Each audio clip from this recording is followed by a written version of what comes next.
Bienvenidos a quienes dicen que Petroecuador hace crack en 2 o 3 meses y quienes aseguran que no lo hará nunca, porque tiene tal nivel de recursos que como quiera sale flotando. ¿Y quienes pagamos las consecuencias? Nosotros, pues, por ineficiencia, por la corrupción, por la demora en una serie de planos, por la falta de generación suficiente de empleo, porque cada vez hay menos petróleo, aunque tenemos suficientes reservas, en fin. Pero como si esas amenazas no fueran suficientes, se viene el cierre del bloque 43 del ITT, que no se hará este año, lo dijo el gerente general. Es posible que los oleoductos definitivamente colapsen y se deje de bombear petróleo 6 meses.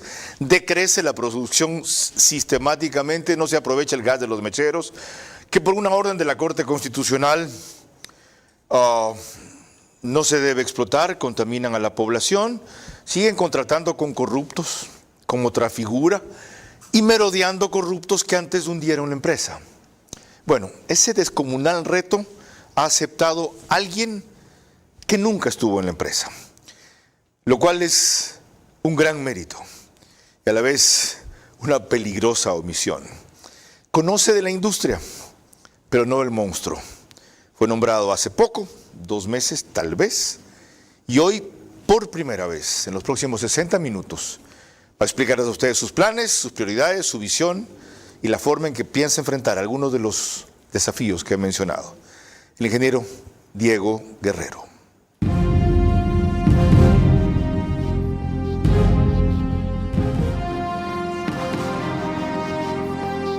Este es Vera, a su manera. Un comunicador que desde 1975 ha sacudido la televisión con formatos y estilos polémicos, sin ocultar sus simpatías ni jactarse de objetividad, pues el periodismo de opinión siempre asume una posición. Bienvenidos a coincidir o discrepar con Vera, a su manera. Opinión con propósito. Democracia.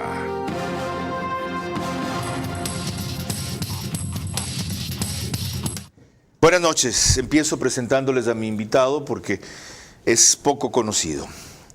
El ingeniero Diego Guerrero Guevara tiene 58 años, no tiene hijos, es divorciado, ingeniero mecánico de la Texas Tech University de Estados Unidos, 2 maestrías en ciencias por la Universidad de Miami y administración de empresas por la Durham University del Reino Unido, 25 años de experiencia en materia de explotación y desarrollo, además en perforación y producción, construcción de instalaciones, gestión de proyectos a nivel corporativo, análisis de riesgo y estrategias, costos y resultados, desarrollo de talento, salud, seguridad y medio ambiente, formación de equipos de alto rendimiento, líderes y otros aspectos más. Consultor de perforación en Crescent Petroleum, Sharjah de Emiratos Árabes y NOC de Dubái, etc. Es decir, experiencia tiene, conocimientos posee, pero vinculación con Petroecuador, ninguna. ¿Cómo piensa entonces dominar el monstruo si nunca estaba en sus entrañas? Bienvenido, ingeniero. Gracias por aceptar la invitación. Gracias, Carlos. Para empezar, las empresas petroleras todas son iguales. Es un proceso de perforar, transportar y vender. Petroecuador es una compañía difícil, grande, con una cantidad de empleados poderosa, pero el reto es el mismo: ser eficiente en operaciones, ser eficiente en la manera de manejar las operaciones y saber atender a las emergencias, porque en operaciones siempre hay emergencias. Le faltó un reto. ¿Me falta un reto a mí? Sí, claro. Usted como buen técnico que ha trabajado en el extranjero no lo tiene claro. ¿Cuál es el reto que le falta? ¿De los que le acabo de mencionar? No, de los que no ha mencionado. La corrupción. Ajá, ok. Y en eso le iba a decir, es muy diferente todas las demás empresas. Es correcto. Y yo me he planteado 3 ejes. El uno es mantener la producción. El otro es eliminar la corrupción. Y el otro es terminar con esta fusión que ha habido entre Petroecuador y Petroamazonas, que no la han terminado. Completarla, quiere decir. Terminarla no en el sentido de acabarla. Bueno, yo le diría que tiene hecho un 20%. Entonces hay que empezar y acabar bien. Completarla. Sí. En ese sentido, terminarla, finalizarla, quiere usted decir. Finalizar, correcto. Ok, me dice mantener la producción. O sea, ¿usted no la va a subir? Bueno, es que hay que ser realistas, Carlos. Para subir producción hay que tener mucho dinero y tener muchos taladros perforando. Lamentablemente no es la condición actual de Petroecuador. Tenemos taladros, estamos haciendo reacondicionamientos y posiblemente con una declinación del 23% de los campos, que es natural, hasta fin de año yo no podría ofrecer algo que no puedo. Yo sí puedo mantener esa producción, pero no le voy a ofrecer que voy a levantar esa Mantenerla en 435.000 barriles, ¿en cuánto? Más o menos 400 más menos. Usted sabe que la producción es variable, pero sí, 400 más menos es lo que yo podría ofrecer de acuerdo a lo que tengo en este momento que he recibido Petroecuador. Yo aprecio su franqueza, que no deja de ser desmoralizante, pero prefiero a que sea un farsante. Después del semestre, segundo del año, ¿qué posibilidades hay con las medidas que tome de aumentar la producción? Bueno, claro, ya hay planes. Los planes es renegociar los 13 contratos que tengo, traer más inversión, porque el problema más de Petroecuador es el tener el presupuesto. En esos 13 contratos que planeaba renegociar, piensan sacar $700 millones más. ¿Es correcta la estimación? No le podría dar números exactos. Son 13 contratos que están trabajando por tarifa, que los heredé. No me sé todos de memoria, pero creo que sí se pueden arreglar para que inviertan más y poder empezar a levantar producción. Pero no le puedo dar números hasta que no empiece a negociar los contratos o empiece a hacer los acercamientos de estas compañías. ¿Qué otros elementos o medidas podría tomar que le lleven a estar en una mejor situación en el primer semestre del próximo año que le permita decirme ya, ok, vamos a empezar a elevar la producción? Bueno, lo primero que he hecho es, en base al presupuesto que me han dado, hay que arreglar todo lo que se refiere a mantenimiento, operaciones, modernizar. O sea, impedir que se caiga más la empresa. En otras palabras. ¿Cómo que se caiga más de empresa? Claro. Mantenimiento, están a punto de dañarse las cosas. Ya iremos a hablar de la refinería Esmeraldas. Actualizaciones, no perder pozos. No, a ver. Pozos no se pierden, a menos que ya se hayan acabado la producción. A los pozos se les reacondiciona. Mal manejados. Mal manejados tampoco, porque esto no es muy complicado en cuanto ya a producción. Cuando uno empieza a producir pozos, se le cae la bomba electrosumergible, se hace un workover y se arregla. Licitar los campos que ahora tienen solamente petróleo muy pesado de apenas 15 grados API. Es una buena idea, principalmente cuando no hay presupuesto. Es una buena idea sacarlos a licitación. ¿Es atractivo eso si se ponen términos de referencia en los contratos que sean rentables y nos dejen algo a nosotros? Pero claro, esos contratos son muy rentables, hay que negociar bien nomás. ¿Hay empresas interesadas en esa recuperación? No tiene idea, desde que he estado yo en esta posición, hay unas 20 empresas que quieren invertir. Me imagino que es el problema de Colombia y Venezuela. Ecuador es como ahora el punto para ir a invertir. ¿Quieren venir acá? Sí, y quieren financiar, no solo venir, financiar. ¿Invertir en qué? En campos marginales, en refinerías, en oleoductos. Hay ¿Y un han interés expresado grande. usted su interés? Sí, han expresado el interés. Bueno, una razón, ¿sabe cuál debe ser? ¿Cuál? Que usted es nuevo. Y Puede otra, ser. que ha trabajado mucho en el extranjero. También puede ser eso, porque ven que es una persona que entiende de lo que están hablando. Y que es limpio.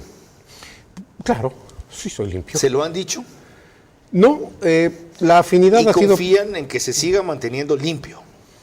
Confían en que una persona que ha hecho esto antes pueda seguirlo haciendo. Ahora, una cosa es con violín, otra es con guitarra. Usted ya sabrá en el poco tiempo que tiene ahí el clase de nido de lacranes en que está metido. ¿Exagero? Para serle sincero, no le puedo concluir eso porque no he estado lo suficiente. Sé que debe haber, es una empresa enorme, los comentarios son enormes, pero le voy a dar una referencia interesante.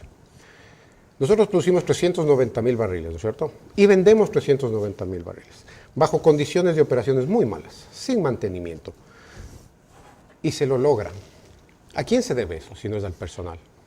¿Quién es el que hace esto? La gente. Yo tengo mucha fe en la gente, y especialmente en la gente de campo, porque ahí empecé.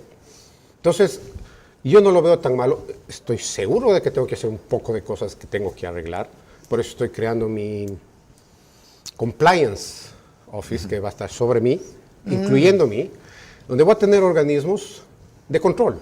Qué bien. CIS, SRI, Procuraduría. Estoy firmando convenios, ¿sí? Y esa gente va a poder hacer un barrido incluyéndome a mí. ¿Alcanzará a completar eso hasta antes de que lo desnuquen? Y yo espero que sí. Yo soy muy positivo. ¿Sabe lo que se está jugando? Mi físico. Uno. Y lo otro, su prestigio. Si va en esa línea, lo primero que querrán hacer es mancharlo. Sí, pero yo soy transparente, ahí lo que ves soy yo. No importa que no tenga problemas por ese lado. Ya se ocuparán de hacerlo. Bueno, advertido. Sí. ¿Ya? Me faltó una pregunta más. Me ha explicado para qué aceptó el cargo. Cuénteme por qué aceptó el cargo. La verdad fue circunstancial. Y yo pensé que me llamaron para una consultoría por mi experiencia. Y terminaron haciéndome esta propuesta. Y cuando conocí al equipo, pues el ministro, los asesores y todo eso, me dieron una confianza de que quieren que arregle esto, que dije, ¿por qué no? Me sentí muy respaldado. Entremos en temas concretos ahora.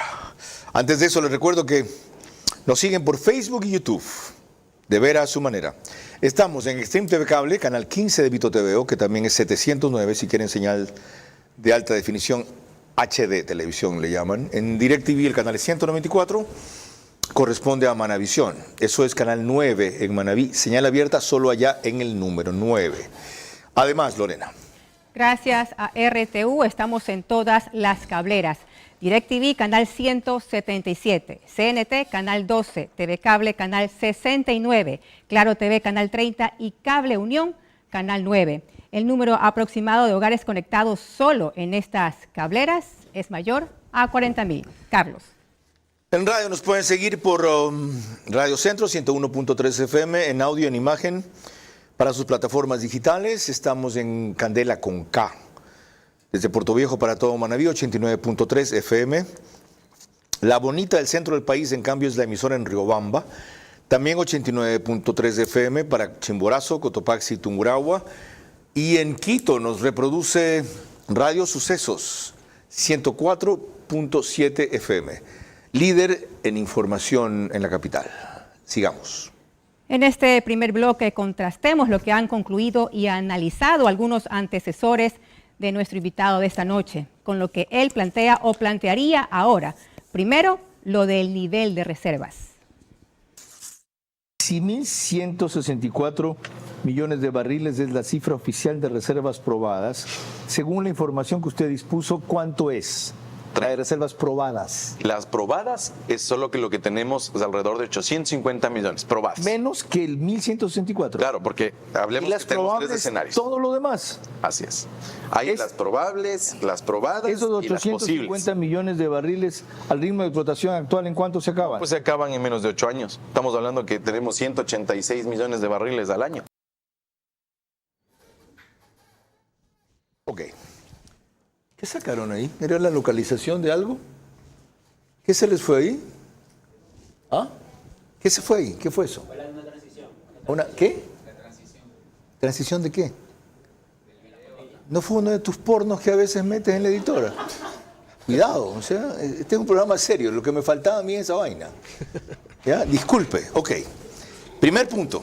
¿Cuánto tenemos? ¿De dónde partimos? ¿Cuál es su cálculo o su estimación de reservas probadas y reservas probables? Fíjese la cifra tan ínfima que citó ese antecesor suyo.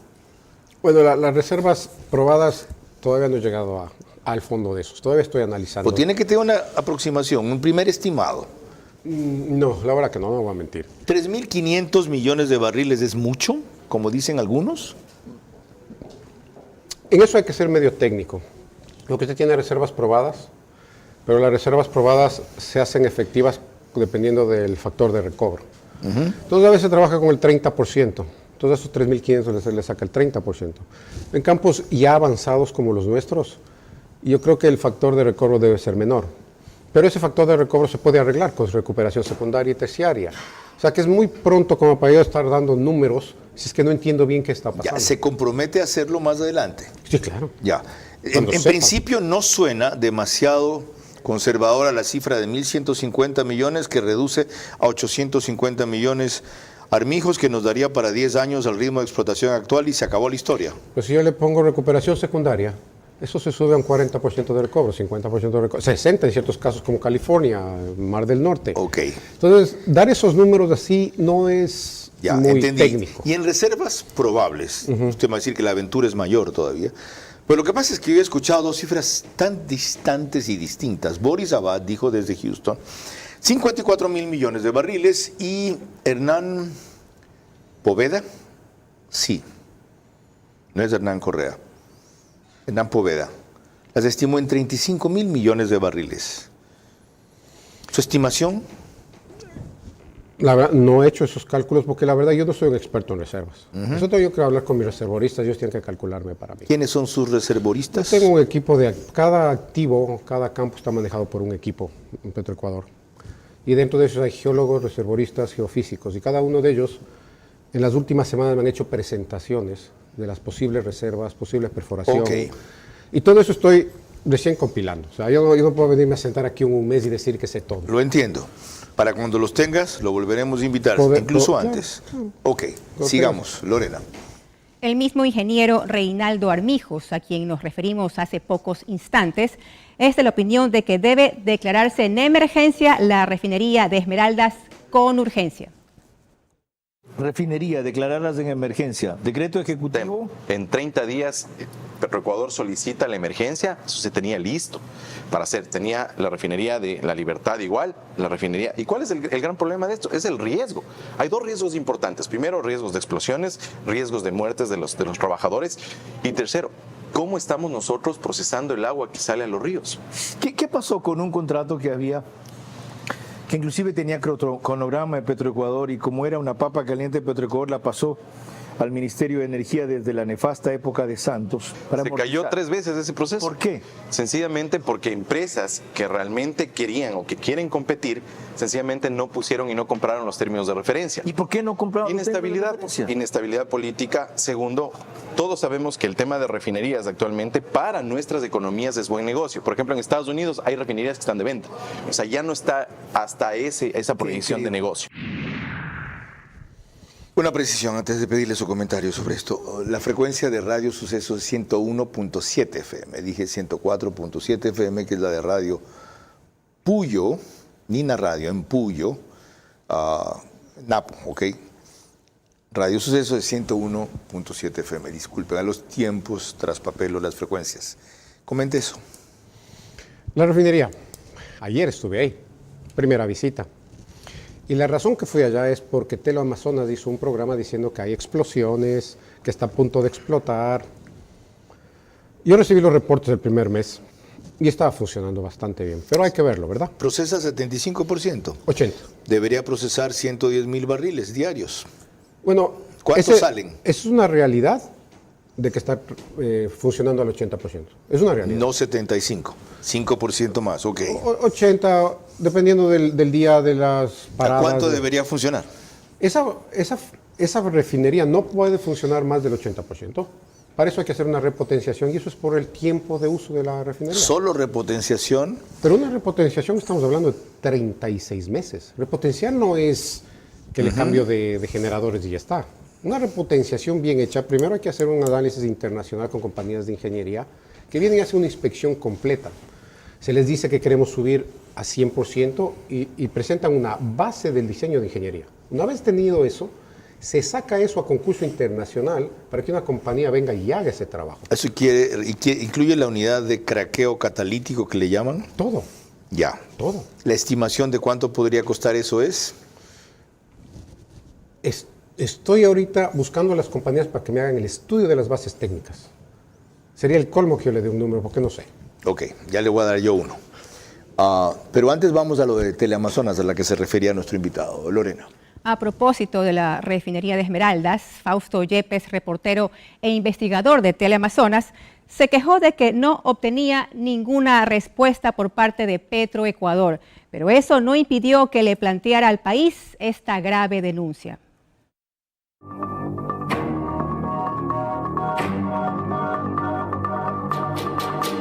Pese a los fallidos intentos por lograr una entrevista con las autoridades de Petroecuador, logramos conseguir imágenes de lo que ocurre en la refinería de Esmeraldas puertas adentro. Son el registro en video de las denuncias de trabajadores que muestran un cementerio de tanques y máquinas operando a medias, o lo que es peor, en riesgo latente de generar una catástrofe. Esta es la unidad de crudo que, según reportes internos, presenta problemas en los empaques. Grave diagnóstico, pues tenemos aquí una amenaza debido a las presiones que podrían provocar una gran explosión. Se reportan fugas constantes.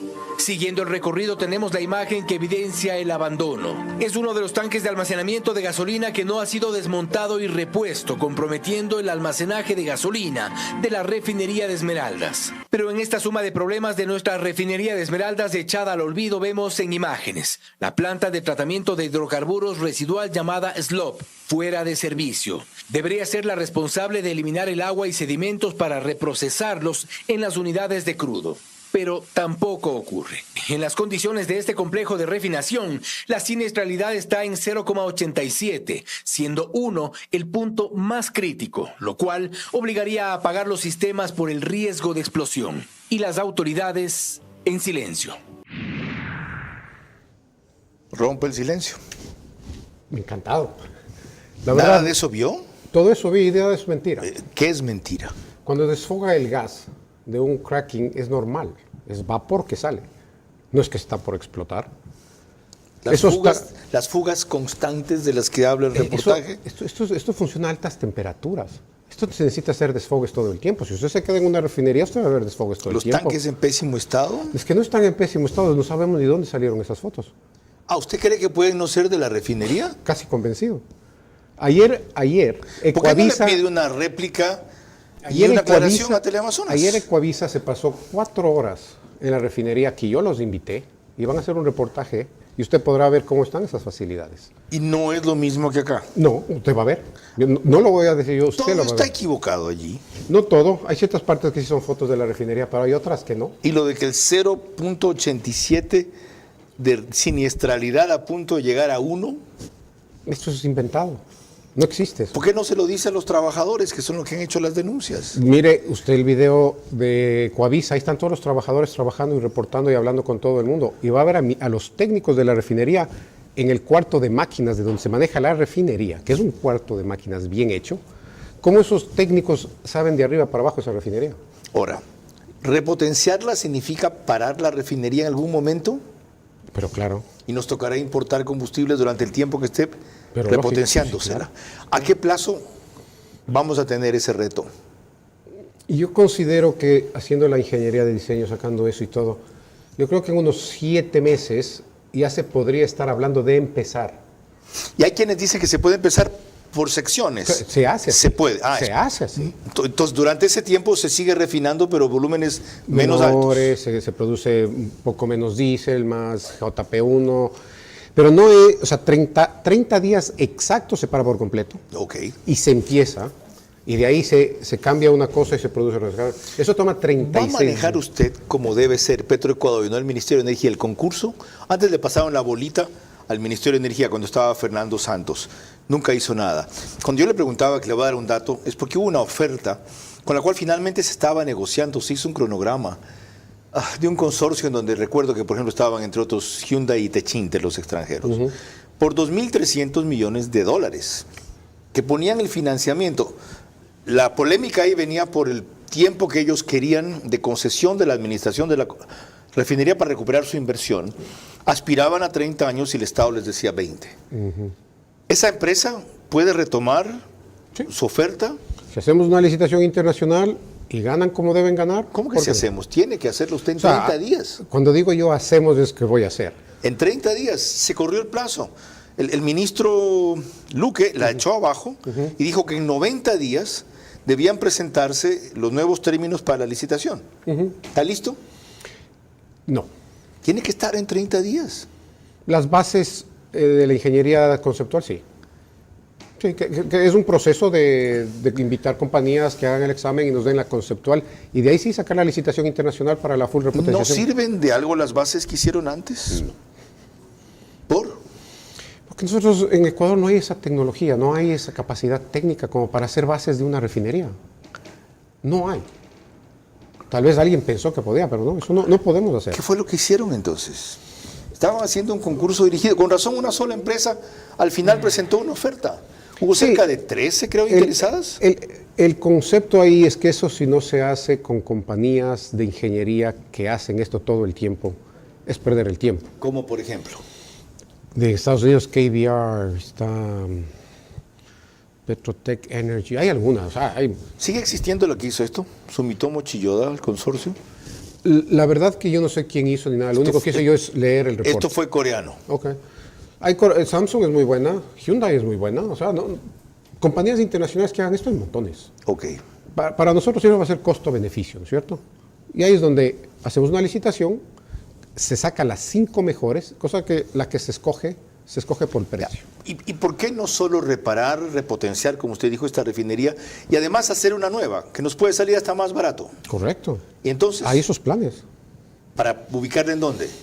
La refinería de Santa Elena, eso ya no sirve. Correcto. Ya no sirve. Ahí se trabaja, todavía no me llegan los números, pero casi a pérdida, mi presunción. Están haciéndome los números mis ingenieros y es una cosa que no se puede repotenciar. Eso no sirve para nada. ¿Una nueva costaría menos que repotenciar esta vieja? La verdad, no creo. Siempre una nueva va a ser más cara. ¿4.500 millones de dólares, por ejemplo? Yo creo que todo depende, y viene otra vez la ingeniería. ¿Cuánto crudo le vamos a dar? ¿Qué vamos a hacer? Ahora hay una tecnología impresionante en refinería. Nosotros usamos una que saca azufre. Correcto. Las nuevas ya sacan H2S. Ok. Sí, estamos hablando de... O sea, la gente que se sienta a contarle aquí números no es real. Eso se tiene que calcular bien, tiene que ser bien hecho. Ok. Le decía yo antes fuera del micrófono, no debe ser la última vez que usted venga, ni puede ser después de la mecha que ha aprendido ahora. De aquí va a salir un incendio, ¿sí sabe? No sé por qué, pero... Ok, yo sí sé por qué. Lorena. Cuando volvamos, otro exgerente de Petroecuador, el ingeniero Ítalo Cedeño, y lo que a su juicio considera él que debe hacerse con urgencia. Si se ignora la gravedad de la situación actual de Petroecuador, nunca podrá actuarse con la profundidad y urgencia que su crisis merece. Por allí arranca su recuperación de las mafias y la corrupción. Hemos consumido medio programa ya, pero no medio temario. En todo caso, tenemos definiciones trascendentales en las cuales vamos a seguir explorando. Les recuerdo que el reprise de este espacio es en OnePlus, Canal 14, el mismo número en las 3 cableras que lo reproducen, Extreme TV Cable, CNT y Claro TV, pero 48 horas después y a las 6 de la mañana. 100.000 vistas al mes, más o menos 4.000 en streaming diarios. Solo en ese medio de madrugada, a las 6. Para gente que se queja de este horario. Que es muy tarde, que me da sueño. Nunca me he dicho que los aburre el programa. Ecuador en Vivo, periódico digital, sube un resumen en su portal principal y página de noticias. Y ahora sí, Nina Radio, 104.7 FM. Es el medio que nos reproduce en Puyo para varias provincias del oriente, solo que al día siguiente. Y 13 horas. Este tema les va a resultar de particular interés. Sigamos, Lorena. El ingeniero Ítalo Cedeño, gerente general de Petroecuador durante apenas 7 meses en el gobierno de Guillermo Lasso, denomina a la empresa que él gerenció como un monstruo y plantea un cambio urgente. Petroecuador es un monstruo, maneja el 80% del petróleo ecuatoriano que se produce. Podría producir Petroecuador el doble con inversión y tecnología. Esos contratos no los maneja el ministerio, los maneja Petroecuador, son campos de Petroecuador, campos que están en producción. El 20% está concesionado a empresas privadas. Pero hay más de la mitad del oriente que no está concesionado, que está inexplorado. Petroecuador tiene que dejar de ser botín político si quiere manejar bien nuestro petróleo.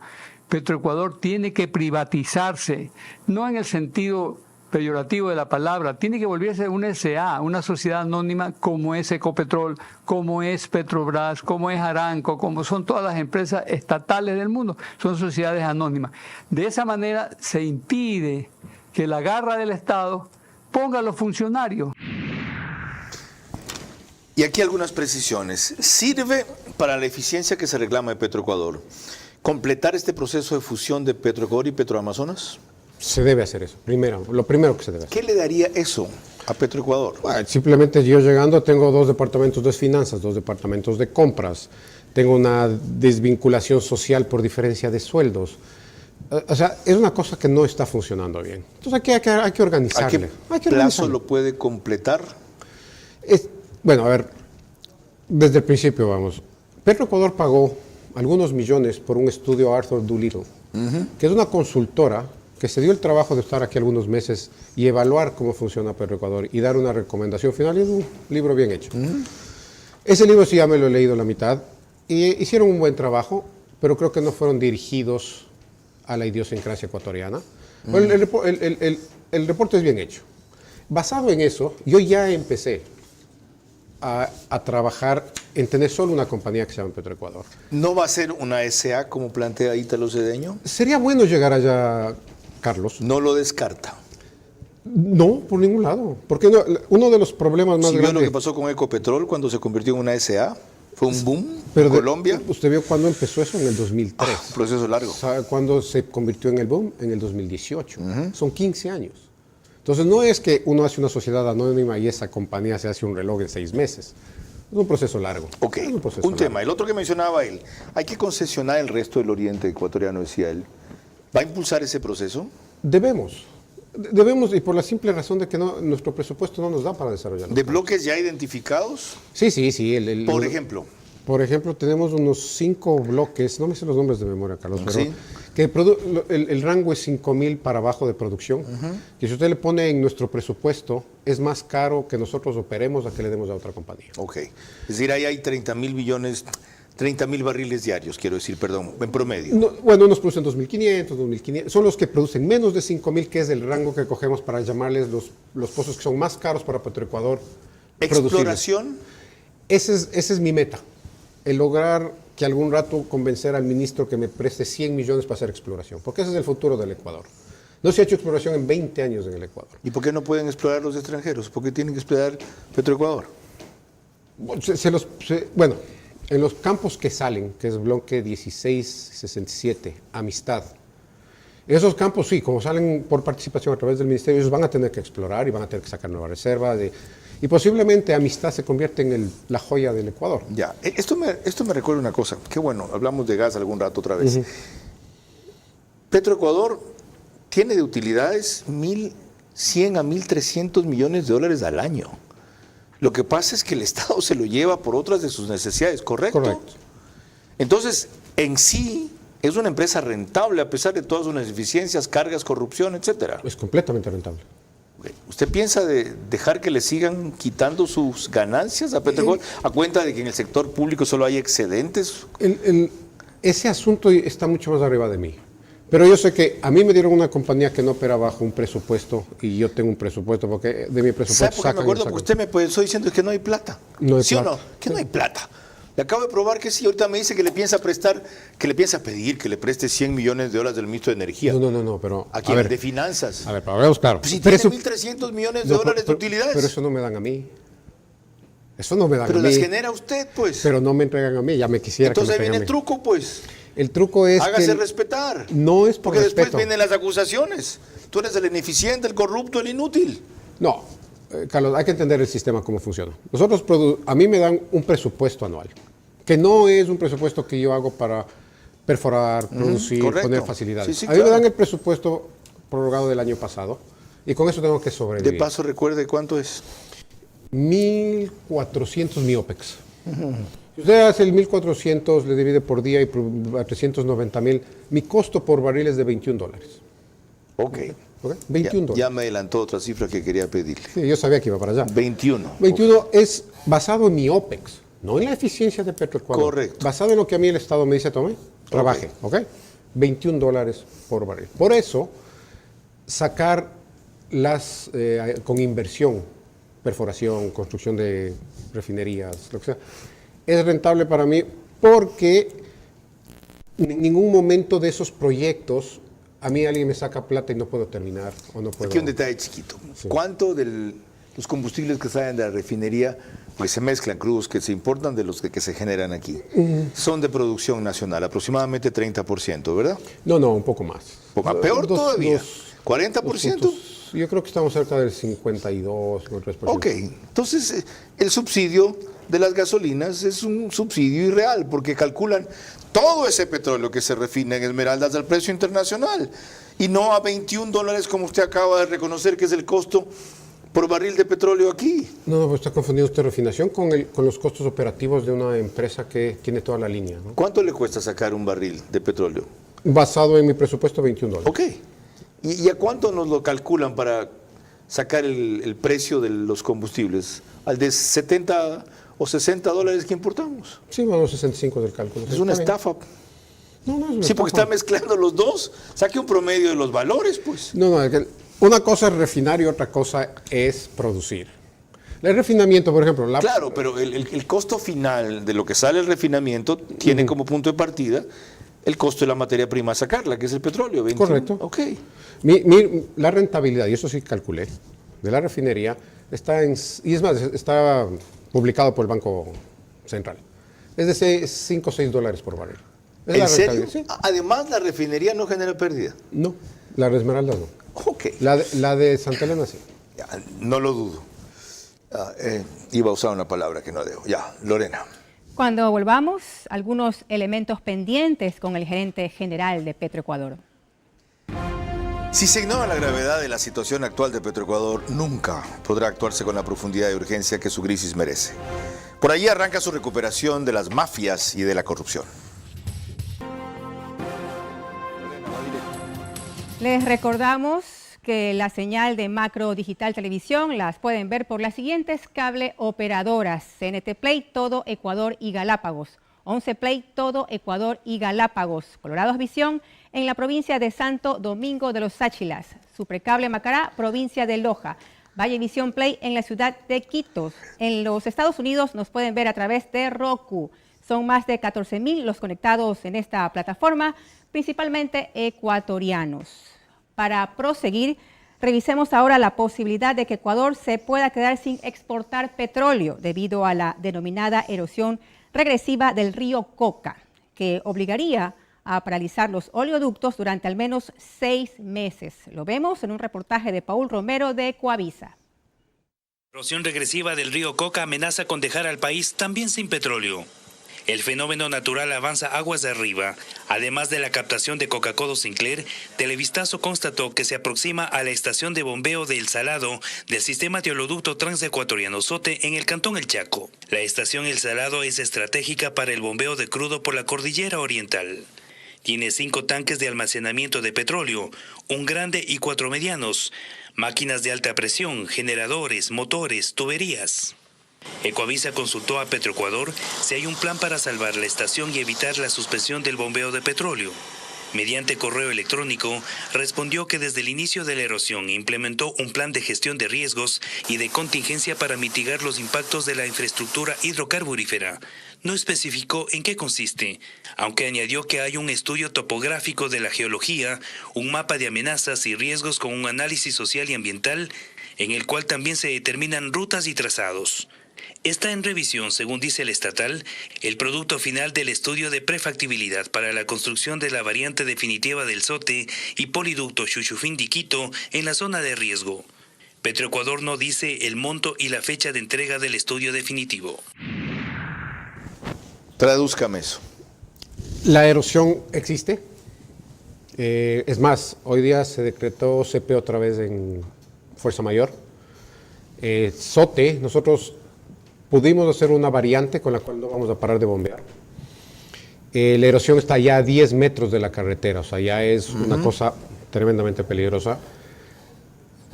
Como Petroecuador nos vamos a concentrar en seguir bombeando a través del SOTE con esta nueva variante. Nuestra alarma es, si topa la carretera, toca parar. Y ahí sí no podemos hacer nada. ¿Esa estación la pueden cambiar? ¿La van a cambiar? ¿La van a trasladar las instalaciones? Bueno, no, ya el concepto final, el cambio de ruta que es por el otro lado, y ahí ya no hay problema de nada. Ok, ya vuelve, o sea, esas instalaciones se van a desocupar si eventualmente se colapsan.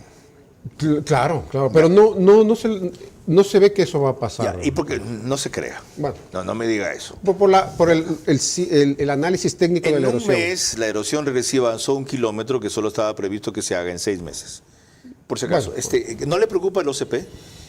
No es que no me preocupa, lo que pasa es que ellos tienen otros procedimientos y el OCP calienta el crudo, usa otro sistema de válvulas, para ellos hacer una variante no es como para nosotros es un poco más sencillo, porque nuestro sistema es más antiguo, más flexible. Correcto. Entonces por eso ellos están obligados a declararse en emergencia, mientras que el nuestro, el SOTE, tiene la facilidad de sacar la variante más rápido. Ok, tranquilizador. Lorena. Cuando volvamos, más sobre planes y prioridades para Petroecuador. Si se ignora la gravedad de la situación actual de Petroecuador, nunca podrá actuarse con la profundidad y urgencia que su crisis merece. Por allí arranca su recuperación de las mafias y la corrupción. Ingeniero, necesito por lo menos definiciones puntuales, si quiere usted monosilábicas, de varios temas, para que en una próxima comparecencia los ampliemos. Adjudicó Petroecuador un contrato a Trafigura, récord en corrupción. ¿Por qué lo siguen haciendo? La normativa no nos permite sacarle, como se diría en pocas palabras. Cambien la normativa. Estamos en eso. Desde que yo llegué, estamos en eso. No es tan fácil, pero estamos en eso. Ok. ¿Usted cree que deben cumplir la sentencia de la Corte Constitucional sobre apagar los mecheros del Oriente? Sí, claro. ¿Y por qué mejor no aprovecharlos? ¿Porque los ordenaron los ambientalistas de la Corte Constitucional? Pero nosotros no estamos apagándoles, estamos volviendo ese gas a centros de acopio y generando energía. Pero después de apagarlos deben hacer eso. La urgencia es que los apaguen primero y después usted ven cómo redireccionan eso. No funciona así el sistema. Nos dieron un plazo hasta el 2030 para apagar todos los mecheros. Progresivamente. Progresivamente, sí. Plazo que está incumplido y atrasado. No, estamos con 148 mecheros, estamos bien y vamos a acabar tranquilamente. Ok. 800 millones de juicios tiene en contra Petroecuador. Oh, no, eso sí es otra cosa. Son 6.000 juicios, 1.400 son laborales y esa es una glosa de 900 millones. Ya que menciona los laborales, hay un grupo de 220 trabajadores que se quejaron de que a raíz de la fusión de Petroamazonas y Petroecuador, los siguieron tercerizando en vez de incorporarlos regularmente. Y tienen una sentencia a favor también de la Corte Constitucional. ¿Los va a atender? Sí, claro. A favor, porque hay una sentencia de la Corte Constitucional. Tengo que ver la historia y ver lo correcto. El gerente de Petroecuador en junio 29 dijo que se descarta el cierre del ITT en el 2024. ¿Por qué? No se descarta. Hay para mí, una orden del presidente de que tengo que hacer eso. ¿Sí? ¿Una orden? Pues si no puede hacer eso. Un mandato popular. No es viable. El propio presidente dijo que pediría una ampliación a la Corte Constitucional por no menos de un año. Sí, pero eso se demoró 15 años en armar, ¿no es cierto? En producir, perforar y todo. El proceso de desmantelamiento y de cierre también va a ser largo. No creo que va a ser 15 porque se hace más rápido, pero sí va a tomar años, lógico. Ok. Lo que se me queda para la próxima vez. ¿Sí? Lo del ITT. Varias cosas se me quedan. Lorena tiene algunas de esas en los cuestionarios con los que volveremos en breve, sí. Cuando volvamos, mis 5 preguntas para nuestro invitado que tienen que ser contestadas en términos de sí o no. Sus reflexiones finales y el comentario de cierre de Carlos Vera. Si se ignora la gravedad de la situación actual de Petroecuador, nunca podrá actuarse con la profundidad y urgencia que su crisis merece. Por allí arranca su recuperación de las mafias y de la corrupción. En esta parte final concluimos con el rito que han impuesto aquí nuestras presentadoras, que ya explicó Lorena Ochoa. Después tendremos alguna reflexión final de nuestro invitado. Espero que alcancen 2 o 3 inquietudes pendientes y mi comentario. Lorena. Le recordamos a nuestro invitado que sus respuestas deben ser en términos de sí o no. Número 1. ¿Confía usted mantenerse en ese cargo por lo menos hasta el final de este periodo del presidente Noboa, sí o no? Sí. 2. ¿Cree usted que con los mismos mandos medios que hasta ahora han tratado todo en esta empresa para cumplir sus planes? No. 3. ¿Está dispuesto a montar una unidad de auditoría, inteligencia o investigación propia que de manera confidencial le diga a usted en dónde están los peligros de este campo minado que es Petroecuador? No. 4. ¿Sugeriría usted al gobierno plantear otra consulta para preguntarle al país si puede rever inicialmente la pregunta engañosa y además equivocada en torno al bloque 43 del ITT? Sí. 5 y última. ¿Dejará de ser en 10 años el Ecuador un país con petróleo? No. Gracias. Hoy los importadores, mejor dicho, los que tienen aviación privada aquí, se quejaron de que Ecuador está importando cada vez más combustible para aviones, creo que se llama Jet A-1. Jet fuel, sí. Lo que ha importado en Petroecuador en este semestre excede en un 71% de lo que importaba el año pasado. ¿A qué se debe? Eso es prácticamente por problemas en la refinería, hay que ser realistas. Ese contrato que se firmó por esto en junio 8, ¿usted ya lo firmó? No. ¿Lo recibió firmado? Sí, sí, estoy al tanto en todo el ¿Podría proceso. algún rato verificar las cotizaciones de las empresas? No, yo ya llegué justamente ya para resolver el problema. Para una próxima que seguramente habrá. Claro, yo debo estar envuelto en eso, lógico. Ok. ¿Usted piensa mantener ejecutivos como Javier Mora Toscano en Petroecuador, que es gerente de exploración y producción? Sí, claro, yo lo puse ahí. ¿Usted lo puso? O sea, vino con usted. No, lo que pasa es que yo entré como gerente de exploración y producción y después subí a gerente general. La única persona que conocí ahí en los 6 días que estuve, que le vi que dominaba el campo, fue Javier Mora, y le dije que si quisiera quedarse, y me dijo que sí. ¿Va usted a revisar, ahora que ya está montado en el potro, como hicimos en mi tierra, en Manabí, si estos mandos medios, en el poco tiempo que tiene, le están cumpliendo al ritmo y con la transparencia que desea? Correcto, yo no creo en cambiar, porque cualquier cambio altera el sistema, y es una compañía muy grande como para hacer eso. Pero sí soy de la filosofía, el que no sirve se va. ¿Y el que roba? Ese ni siquiera entra. Si usted recuerda el récord de Nielsen Arias, ¿verdad? He oído las cosas en las noticias, claro, estoy al tanto. ¿Y usted cree que no hay angelitos en Petroecuador? Debe haber, o sea, no me consta, pero debe haber. Ok, qué bueno que lo reconoce. Le tocará encontrarlos. Con su reflexión final concluimos, ingeniero. Esto no se arregla en 2 días. Esto toma tiempo y dinero y paciencia. Pensar que una producción se levanta en un mes es imposible. Pensar que una refinería se arregla en un mes es imposible. Dándole los procesos correctos y haciendo todo correcto, sí, en el tiempo esta compañía puede llegar a ser una gran compañía. Le agradezco mucho por su presencia y primeras definiciones. Son un baño de realidad, pero siempre es triste la verdad, lo que no tiene es remedio. Diego Guerrero ha dejado muy en claro, especialmente en el tema que más interesa ahora, que ni se compromete ni hay posibilidad a corto plazo de aumentar la producción. Ha esbozado sus planes en el mediano y en el largo plazo y tiene muy claros 2 o 3 puntos sensibles, entre ellos el de la corrupción en la empresa que debe ajustar para mejorar su nivel de eficiencia.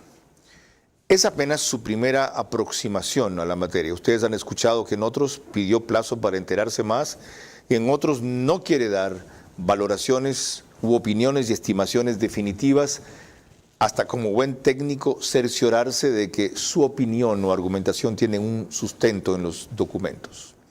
Hay una señal de seriedad, de ponderación e interés que en principio es una buena señal, pero que no bastará. La competencia y conocimiento del nuevo gerente general es un aval de su dominio de la materia, pero no de su dominio del monstruo. Ya le tocará a él comprobar la diferencia entre esta empresa petrolera estatal ecuatoriana y otras en las cuales ha estado. Porque en eso dijo al principio, ¿todas las empresas petroleras son iguales? No. Y ojalá lo descubra pronto para entender la diferencia y hacer los ajustes necesarios. O el monstruo se lo devora. O él tiene que irse, el monstruo, para que no lo contamine. Se lo firmo, ingeniero. Lorena. Mañana a las 22 horas tendremos un invitado excepcional, Tim Ballard, policía de los Estados Unidos, que descubrió una red de trata de menores en Pedernales, justamente cuando ocurrió en esa zona de Manabí el último terremoto. Investigación en función de la cual inclusive se ha realizado una extraordinaria película. Hasta entonces y buenas noches.